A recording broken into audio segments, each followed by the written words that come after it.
गौतम दा, मैं जो प्रश्न सवाल खड़ा कर रहा हूं कि क्या बोलने की सजा लोगों को मिल रही है क्या, मेरा सवाल इस बात को लेकर यह है, और उसमें भी पार्टीजानशिप है कि अभी तक रमेश बिधूड़ी के खिलाफ एक भी एक्शन नहीं। उसने कहा कि मैं जा रहा हूं, टोक टोक पे मैं हूं, और कमेटी बुलाती है, वो कहता कि मैं अभी वहां बिजी हूं। पता नहीं बीच में आए मुलाकात हुई, मुझे नहीं मालूम, इस बारे में कोई जानकारी नहीं है। लेकिन जो बात पूरे देश ने सुनी कि उसने एक कैसे एक सांसद, सहयोगी सांसद के बारे में क्या क्या टिप्पणियां की, जिस पर कोई ओपन एंड शट केस है, उसमें कोई कार्रवाई अभी तक नहीं हुई। गौतम दा। हाँ बिल्कुल, आपने सही कहा। देखिए, देश में मैं शुरू में ही कहा था, आजकल ईडी सीबीआई जो रेड हो रहा है, जो गिरफ्तारी हो रहा है, जो एथिक्स कमेटी का भी जो बैठक हो रहा है, आप नारदा कांड को आपको याद होगा ना, सबको पैसा लेने में दिखाई दिया ना कैमरा में। तब तक वो क्यों एथिक्स कमेटी आज तक बैठा नहीं उस मामले में? वो तो सीधा दिखाई दिया, लाइक ऑपरेशन दुर्योधन टाइप। वो ले रहा है क्योंकि उसमें ऐसा एक बंदा है जो बीजेपी के साथ जुड़ा हुआ है, बीजेपी का है। अगर उसके खिलाफ कार्रवाई सबके लिए करना है तो उनके खिलाफ भी करना है, इसलिए बाकी सब भी बच गया है। तो एथिक्स कमेटी हो, जो भी कमेटी हो, ये देश में एक परसेप्शन बन चुका है, अगर आप सरकार के साथ हो आपको कुछ नहीं होगा। काल मोहम्मद तो बोल देंगे कि अदानी के खिलाफ जो हमने कहा है सारी झूठ था, देखिए कुछ नहीं होगा, वो आराम से सांसद पद बच जाएगा उसका। दूसरी बात, मैं आपको जो कह रहा हूँ, बुनियादी सवाल आपने जो शुरू में उठाया था कि पासवर्ड देना, लॉगिन आईडी देना कोई अनएथिकल काम है कि नहीं।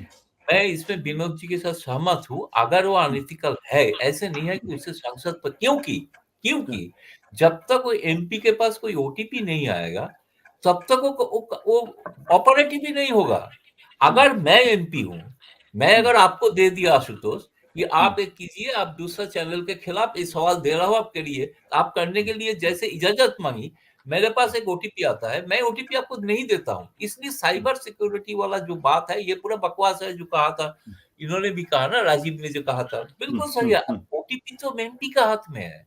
ओटीपी बैंक अकाउंट में जैसे होता है ना, आप अगर ओटीपी नहीं क्लियर करते तो आपका अकाउंट क्लियर नहीं होता है। इसलिए मोहम्मद अगर ओटीपी नहीं शेयर करते हैं तब तक वो क्लियर ही नहीं होगा। तो इसलिए कोई साइबर फ्रॉड, साइबर सिक्योरिटी होने का चांसेस ही नहीं है। लेकिन बात जो आपने उठाया बुनियादी, हाँ, कोई प्राइवेट पार्टीज को ऐसे देना कोई अनएथिकल है कि नहीं है। एक एमपी को मैं भी मानता हूँ, ये ये अवॉइड करने से अच्छा होता है। लेकिन ये अपराध ऐसे नहीं है जैसे बाकी सारे लोग देश का बैंक लूट करके विदेशों में आराम से बैठ सकते हैं, उसमें कुछ नहीं कार्रवाई होगा। कुछ उसमें तो एक था पुराना बीजेपी का सांसद भी है, बीजेपी के सपोर्ट से सांसद बना था।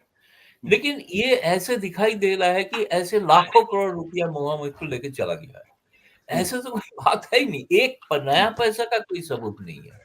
मैं बोल रहा हूं, अगर आप खिलाफ है, अगर आप असली जगह का, जिसका सरकार का ताकत है, उस जगह पे अगर आप अटैक करेंगे, आप अगर सत्य हिंदी में कोई प्रोग्राम करेंगे उसके खिलाफ, ये बंद कर देंगे आपको। ये मैं कह रहा हूँ, इसलिए आपको बच के चलना है। उसका ज्यादा से ज्यादा वो सवाल यहाँ पे लेके कोई चर्चा मत कीजिए, ताकि जो आप चला रहे हैं, हमें एक ही मौका मिलता है यहाँ के थोड़ा खुल के बोल सकते हैं, वो भी बंद हो जाएगा। हो सकता है कि आप हम दोनों मोहम्मद के साथ साथ साथ जेल चलेंगे। लेकिन मैं कह रहा हूँ कि सीधी एक परसेप्शन बन चुका है, बड़ा अनफॉर्चुनेट, सरकार के लिए, छवि के लिए ठीक नहीं हो रहा है। सरकार सोच रहा है कि अपना ताकत से ठीक कर रहा है, ये जनता का बीच में, जनता इतना आप समझदार नहीं है। ये अगर आप ये समझ के, क्योंकि जनता हमको वोट दे देंगे, हम माइनॉरिटी पोलराइजेशन करेंगे, वोट दे देंगे, मानते हैं तो ताकतवर नेता, वोट दे देंगे, ऐसे नहीं है। इस देश में कोई प्रधानमंत्री नहीं है जो बैलेट से हारा नहीं है।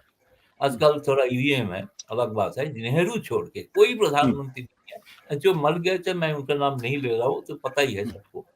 इसलिए जनता को इतना आप मत समझिए, जनता भी समझ गया है। अगर इसके बीच में आप एक भी शासक, रूलिंग पार्टी का किसी एमपी, किसी का कोई कार्रवाई करते, तो लगता था कि आप एक सचमुच निष्पक्ष रूप से काम कर रहे हैं।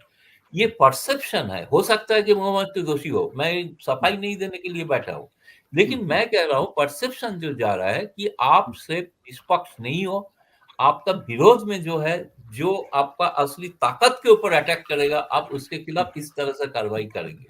ये गलत है। और मैं मानता हूं, आपके साथ सहमत हूं, मैं कोई पत्रकार को दोष नहीं दे रहा हूं, लेकिन जो बीट पत्रकार है, जो बूम लेके घूमते हैं, सवाल से पूछते हैं, उनके पास भी रिपोर्ट का कॉपी आ चुका है। वो भी काल हमको रात में सबको बता रहे थे, ये है, वो है, ये है। अरे किसने दिया? बस ज़्यादा पता ही है, वो एक किया ना, सब कॉपी हो रहा है। but चलो सत्य हिंदी का ऐप डाउनलोड करें गूगल प्ले स्टोर पर।